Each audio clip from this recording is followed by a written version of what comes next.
Christmas in Florida wasn't exactly something I really planned for, but since I visit family down in the state around that time, it kinda just happens out of circumstance. It's also why much of my Florida stuff is localized to the holiday seasons. But with that out of the way, let's have a walk around the Altamonte Mall near Orlando and see how it's getting on during the holiday season.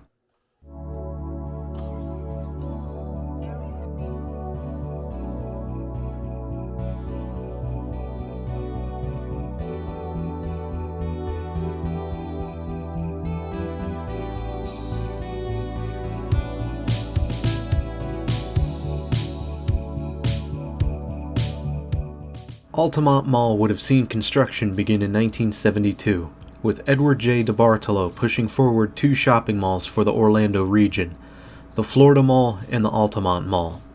While the Florida Mall took a long time to get put on the map, Altamonte Mall was on track to being a two-floor mall from the start with accommodations for 142 inline stores and 4 anchors. Those 4 anchors would turn out to be Sears, Burton's, Robinson's, and Jordan Marsh. The mall would officially open on August 1st, 1974, with multiple individual grand opening sales at stores like Camelot Music, Bill Bear, GNC, his stores for men, Hickory Farms, Shoe Lodge, Zales, County Seat, Richmond Brothers, Joann, Lerner, B. Dalton, and so much more I don't have time to list.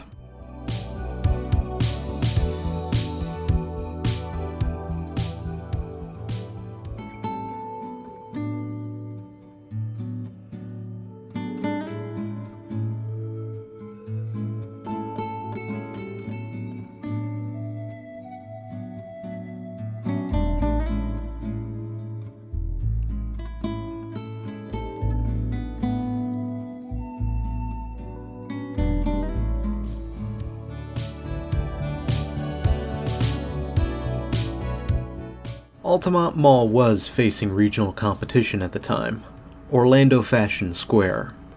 However, Altamonte Mall was able to garner its own audience, and even as competition grew over the years, Altamonte Mall remained as a stubborn spot on the map, still holding up to this day.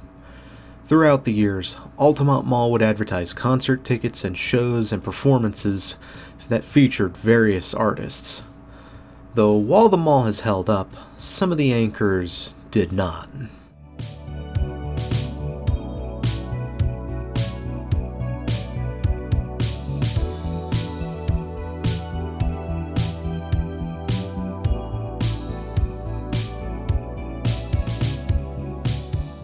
Robinsons would sell off their Florida stores to Maison Blanche in 1987, and Maison Blanche would hang around until 1992, becoming Gayfers, and Gayfers would last until 1998, being acquired and converted by Dillard's. Meanwhile, Jordan Marsh would end up being closed in 1991, the Altamont store getting axed compared to other Marsh stores in the chain. The space would then become home to JCPenney in 1992, and still remains as of the making of this video.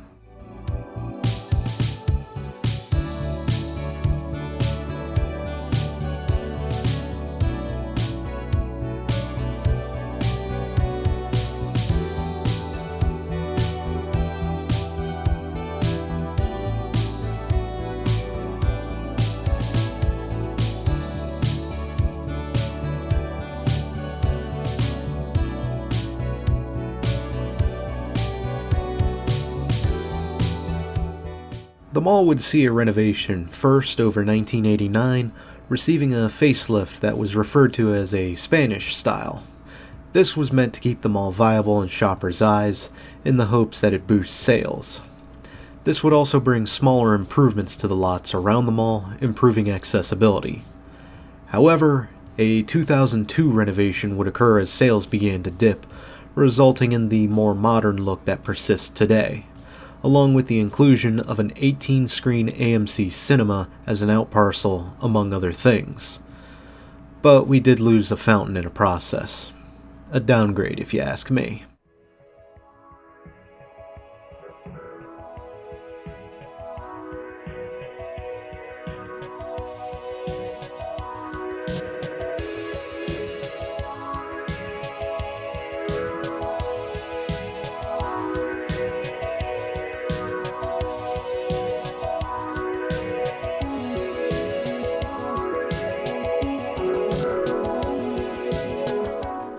Today, Altamonte Mall is owned by Brookfield Properties and remains as the third largest mall in the region, just behind the mall at Millennia, which we might see in a future video, and the Florida Mall, which, frankly, I'm just not interested in going to.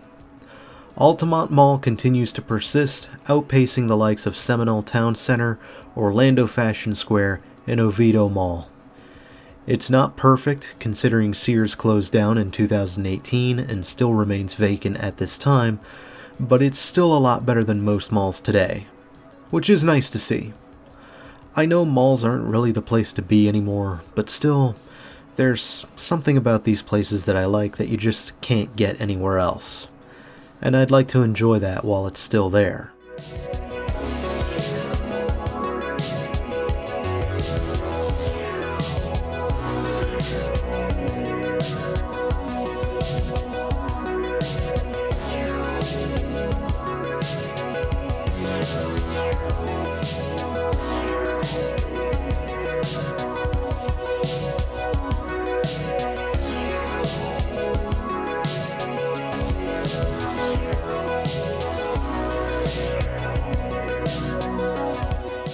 I can't really say this is my favorite mall.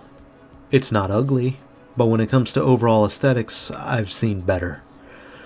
But the Christmas decorations do add a little bit of festivity to the place. But on the other note, stores are plentiful here. Sure, there's still a couple vacancies here and there, but it is well tenanted overall.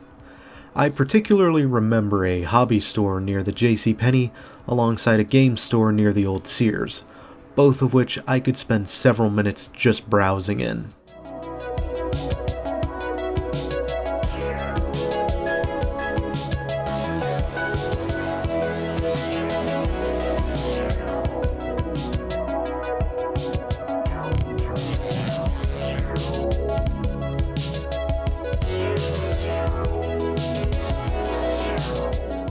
Something else I remember is that apparently Dare is still a thing, and representatives were doing a donation drive here.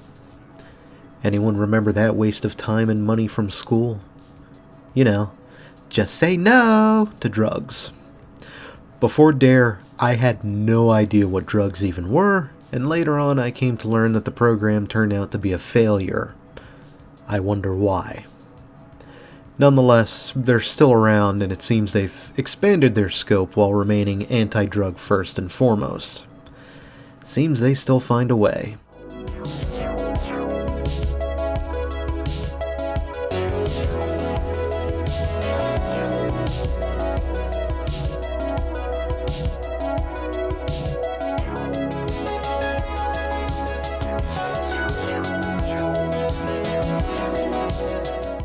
This'll just about do it for our walk of Altamonte Mall.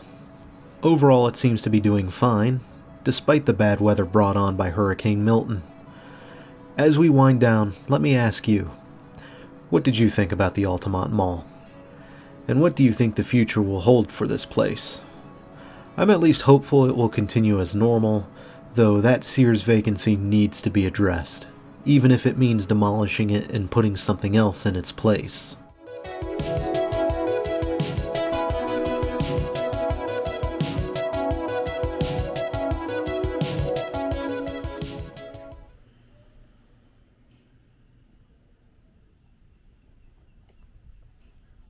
What a dreary day. Nonetheless, until next time, Altamonte Springs, this is Doomie Grunt wishing you and the Altamonte Mall farewell and good luck in the future.